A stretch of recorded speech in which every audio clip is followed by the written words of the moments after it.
مدینے کی گلیوں میں آج ایک عجیب خاموشی تھی جب نواسہ رسول نے اپنے گھر کو الوداع کہا۔ یہ ابتدا تھی ایک عظیم الشان قربانی کی جو تاریخ انسانیت کو ہمیشہ زندہ رکھے گی۔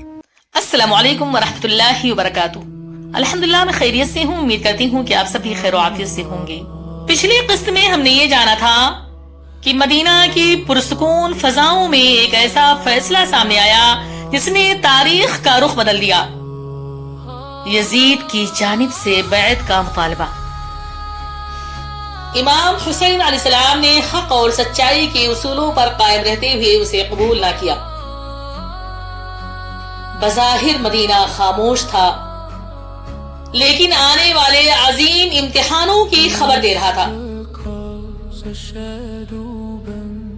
آج کی اس قسط میں مکہ مکرمہ کی جانب سفر کے بارے میں جانیں گے۔ مدینہ کی صبح آج بھی روشن تھی، ہوا میں وہی نرمی تھی، کھجوروں کے درختوں میں وہی سرسراہٹ تھی، اور سورج کی پہلی کرنیں ویسے ہی زمین پر اتر رہی تھی جیسے ہمیشہ اترتی تھی۔ لیکن کچھ صبحیں عام نہیں ہوتی، کچھ صبحیں اپنے ساتھ تقدیر کے نئے باب لے کر آتی ہیں۔ امام حسین علیہ السلام اپنے گھر کے صحن میں کھڑے ہوئے تھے۔ ان کی نگاہیں مدینہ کی گلیوں پر تھیں، ان گلیوں میں جہاں بچپن کی یادیں بکھری ہوئی تھیں۔ ہر راستہ ایک داستان سنا رہا تھا، ہر دیوار ایک یاد تازہ کر رہی تھی۔ یہ وہی مدینہ تھا جہاں نبی کریم صلی اللہ علیہ وآلہ وسلم کی محبت کی خوشبو ہر سانس میں محسوس ہو رہی تھی۔ لیکن آپ علیہ السلام کے گھر والے اس وقت سفر کی تیاریوں میں مصروف تھے۔ بچوں کے چہروں پر معصومیت تھی، وہ سفر کو شاید ایک نئے تجربے کی طرح دیکھ رہے تھے، لیکن بڑوں کے دل جانتے تھے کہ یہ کوئی عام سفر نہیں، یہ تاریخ کے ایک عظیم باب کا آغاز تھا۔ شام کے وقت حضرت امام حسین رضی اللہ تعالیٰ عنہ مسجد نبوی کی جانب روانہ ہوتے ہیں۔ اس وقت مدینے کی گلیاں خاموش تھیں، ہوا آہستہ آہستہ چل رہی تھی۔ ایسا محسوس ہو رہا تھا جیسے پورا شہر کسی انکہی اداسی میں ڈوبا ہوا ہو۔ جب وہ نبی اکرم صلی اللہ علیہ وآلہ وسلم کے روضے کے پاس پہنچے تو دل محبت اور عقیدت سے بھر گیا۔ یہی وہ جگہ تھی جہاں پہنچ کر ہر مومن کا غم ہلکا ہو جاتا ہے۔ آپ رضی اللہ تعالیٰ عنہ جب نبی کرم صلی اللہ علیہ وآلہ وسلم کے روضے پر پہنچتے ہیں تو آپ کا غم ہلکا ہو جاتا ہے۔ امام حسین رضی اللہ تعالیٰ عنہ نے حضرت محمد مصطفیٰ صلی اللہ علیہ وآلہ وسلم کی بارگاہ میں حاضری دی، دعا کی اور اپنے رب پر بھروسہ کرتے ہوئے آنے والے سفر کے لیے ہمت طلب کی۔ رات خاموشی سے گزر گئی۔ اگلی صبح قافلے کی تیاری مکمل ہو چکی تھی، اونٹ تیار تھے، سامان باندھا جا چکا تھا، اہل بیت سفر کے لیے آمادہ تھے۔ مدینے کے لوگوں کو جب روانگی کی خبر ملی تو محبت کا ایک سیلاب امڑ آیا۔ لوگ آپ رضی اللہ تعالی عنہ سے جوق در جوق آ کر ملنے لگے۔ کوئی دعائیں دے رہا تھا، کوئی آنسو چھپا رہا تھا، کوئی خاموش کھڑا تھا، کیونکہ بعض جذبات الفاظ میں بیان نہیں ہوتے۔ پھر وہ لمحہ آیا جسے تاریخ نے ہمیشہ کے لیے محفوظ کر لیا۔ آپ رضی اللہ تعالیٰ عنہ کا قافلہ روانگی کے لیے تیار کھڑا تھا۔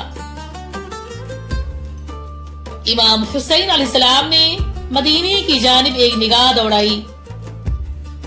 یہ نگاہ صرف ایک شہر کو دیکھنے کی نظر نہیں تھی، اس میں محبت تھی، یادیں تھیں، رسول اللہ صلی اللہ علیہ وآلہ وسلم سے وابستگی تھی، اور ایک ایسی جدائی کا درد تھا جسے صرف دل والے ہی محسوس کر سکتے ہیں۔ قافلہ آہستہ آہستہ آگے بڑھنے لگا، اونٹوں کے قدم ریت پر نشان چھوڑ رہے تھے، ہوا ساتھ ساتھ چل رہی تھی اور مدینہ پیچھے چھوٹتا جا رہا تھا۔ راستہ طویل تھا۔ دن میں سورج کی تپش صحرا کو گرم کر رہی تھی۔ ریت کے ذرے روشنی میں چمکتے، دور کہیں پہاڑ نظر آتے اور پھر نظروں سے اوجھل ہو جاتے۔ اس سفر میں صرف ریت اور فاصلے نہیں تھے، اس سفر میں صبر بھی تھا، یقین بھی تھا، اللہ کی ذات پر مکمل بھروسہ بھی تھا۔ رات آتی تو قافلہ آرام کے لیے رک جاتا، ایسا لگتا جیسے قدرت نے بے شمار چراغ روشن کر دیے ہوں۔ بچے آسمان کو حیرت سے دیکھتے، ستاروں کی چمک سے خوش ہوتے، آپس میں پیاری پیاری باتیں کرتے، بڑے ان کی باتوں کو سن کر مسکرا دیتے، لیکن ان کے دل جانتے تھے کہ آنے والے دن کوئی عام دن نہیں ہے۔ سفر جاری رہا، ہر گزرتا دن انہیں مکہ کے قریب لے جا رہا تھا، اور ہر گزرتا لمحہ تاریخ کو ایک نئے موڑ کی جانب ڈھکیل رہا تھا۔ آخر کار ایک دن دور پہاڑوں کے درمیان مکہ کے آثار دکھائی دیے۔ یہ منظر دیکھ کر قافلہ کے چہروں پر خوشی کی لہر دوڑ گئی۔ اللہ کے گھر کے قریب پہنچنے کی خوشی، امن کے شہر میں داخل ہونے کی خوشی، اور ایک نئی امید کی خوشی۔ لیکن وقت ابھی بھی خاموش تھا، وہ اپنے سینے میں کئی راز چھپائے ہوئے تھا، ایسے راز جو جلد دنیا کے سامنے آنے والے تھے۔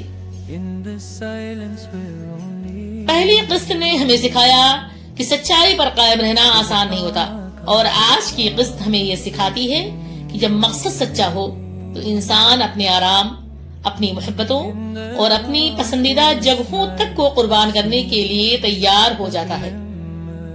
بڑے مقصد ہمیشہ بڑی قربانی مانگتے ہیں۔ اگلے قسط میں مکہ مکرمہ میں امام حسین رضی اللہ تعالیٰ عنہ کی آمد، کوفہ سے آنے والے بے شمار خطوط، لوگوں کی امیدیں، حضرت مسلم بن عقیل رضی اللہ تعالیٰ عنہ کا اہم مشن، اور وہ حالات جنہوں نے کربلا کے سفر کو ایک نئے مرحلے میں داخل کر دیا، بیان کریں گے۔ جاری ہے۔ ملتے ہیں انشاءاللہ اگلے قسط میں، تب تک کے لیے خدا حافظ۔ السلام علیکم ورحمۃ اللہ وبرکاتہ۔